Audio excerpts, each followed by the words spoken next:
जमात 8वीं तारीख 18/4/2020। मजमून उर्दू। मौजू ललदत। हमारा मौजू क्या है आज? ललदत।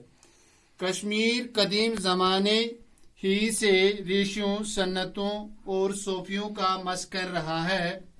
इन ही बुजुर्ग हस्तियों में एक अजीम खातून भी गुजरी हैं जिन्हें प्यार और अकीदत से लोग ललदत के नाम से याद करते हैं।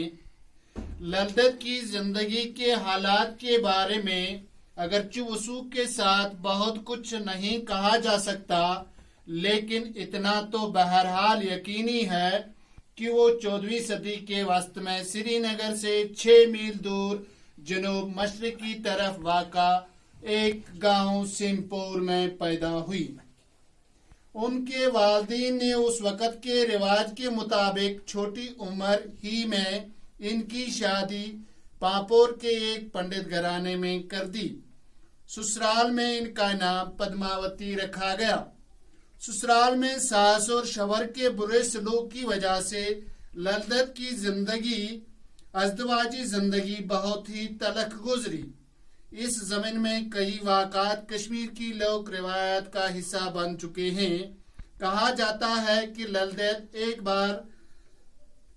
ललदत के ससुराल में बड़े पैमाने पर एक दावत हुई। दूसरे रोज हस्बी मामूल जब ललदत घाट पर पानी भरने गई तो सहेलियों ने हंसते हंसते पूछा कि कल तुमने खूब पेट भरकर अच्छे अच्छे पकवान खाए होंगे। इस पर ललदत के मुंह से बेसाख्ता एक शेर निकला जो कश्मीरी जबान में एक ज़रबुल मसल की हैसियत इख्तियार कर चुका है। इस शेर के माने हैं मेंढा पके या बकरा, ललदत की किस्मत में तो वही बट्टा है। ललदत की सास खाना परोसते वक्त उनके बर्तन में एक बट्टा रखा करती थी ताकि देखने में चावल का बर्तन खूब भरा हुआ लगे। ललदत निहायत साबिर थी। वो चावल खाकर बट्टा धोकर एक तरफ रख देती थी ताकि उनकी सास को दूसरा पत्थर ढूंढने की जहमत न उठाना पड़े। ललदत कश्मीर के बुजुर्गों में एक अजीम हस्तियों में एक अजीम खातून गुजरी हैं। इस खातून के बारे में अगरचे वसूख के साथ बहुत कुछ नहीं कहा जा सकता, लेकिन इतना तो बहरहाल कहा जा सकता है कि वो 14वीं सदी के वस्त में श्रीनगर में 6 मील दूर वाक़ा एक गांव सिमपुर में पैदा हुई। उनके वालिदैन ने क्या किया, उसकी शादी उन दिनों के रिवाज के मुताबिक छोटी उम्र में ही कर दी, एक पंडित घराने में कर दी। ससुराल में उनका नाम क्या रखा गया? पद्मावती रखा गया। ससुराल में सास और शौहर के बुरे सलूक की जिंदगी, अज़दवाजी जिंदगी जो है वो ललदत की बहुत ही तलख गुजरी।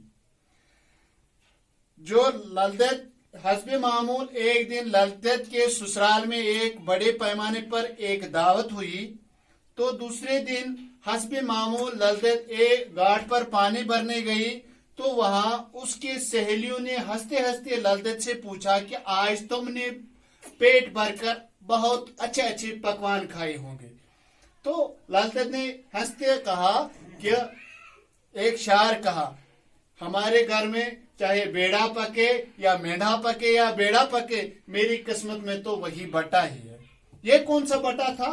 ललदत को जब अपनी सास खाना डालती थी, उसके बर्तन में खाना डालती थी, तो वो क्या करती थी, उसके खाने के बर्तन में नीचे खाने के बर्तन में उसको क्या रखती थी, पत्थर रखती थी, तो ऊपर पे उसको क्या डालती थी, खाना डालती थी ताकि देखने में चावल का बर्तन क्या लगे, खूब भरा हुआ लगे। तो वो क्या करती थी, खाना अच्छी तरह खाकर उस बट्टे को एक तरफ धोकर रखती थी, अपने बर्तन को भी धोकर रखती थी, साइड में रखती थी, तो ये पत्थर धोकर अच्छी तरह रखती थी ताकि दूसरे दिन मेरी सास को ये दूसरा पत्थर ढूंढने की जहमत ना उठाना पड़े। इस सबक में जो अल्फाज निकले हैं, मुश्किल अल्फाज, इनके लफज और माना। ऋषि इसका माना है आबिद, सन्नत, पारसा परहेजगार, सूफी परहेजगार, मुत्तकी, वसूक यकीन, एतिमाद बट्टा पत्थर, सलूक बर्ताव। और इसी पैरा में जो निकले हैं मुतजाद अल्फाज में हमने निकाले हैं, या इसमें है छोटी, बड़ी, अच्छा, बुरा, जिंदगी, मौत। अब इसी में जो सवालात भी निकलते हैं या निकले हैं, ललदत कहाँ पैदा हुई? आपने अभी पढ़ा ललदत श्रीनगर से 6 मील दूर जुनूब मशरक की तरफ वाका एक गांव सीमपुर में पैदा हुई। याद रहा? ललदत। दूसरा सवाल है, ललदत की शादी किस घराने में हुई थी? ललदत की शादी पांपोर के एक पंडित घराने में हुई थी। तीसरा सवाल इसमें, ललदत की अज़दवाजी जिंदगी कैसी गुजरी? इसका जवाब है, ललदत की अज़दवाजी जिंदगी सास और शवर के बुरे सलूक की वजह से बहुत ही तलख गुजरी। चौथा सवाल है इसमें, ललदत की सास खाना परोसते वक्त उनके बर्तन में क्या रखती थी? ललदत की सास खाना परोसते वक्त उनके बर्तन में एक बटा यानी पत्थर रखती थी, ताकि देखने में चावल का बर्तन खूब भरा हुआ लगे। पांचवा सवाल इसमें निकला, खाना खाकर ललदत पत्थर को क्या करती थी? खाना खाकर ललदत बटा यानी पत्थर को धोकर एक तरफ रखती थी, ताकि उनकी सास को दूसरा पत्थर ढूंढने की जहमत न उठाना पड़े। इसी पैरा में वाहिद जमा भी निकलते हैं। ऋषि, ऋषियों जमा है, वाहिद है। शादी, शादियां ये जमा है। जमाना वाहिद है, जमाने जमा है।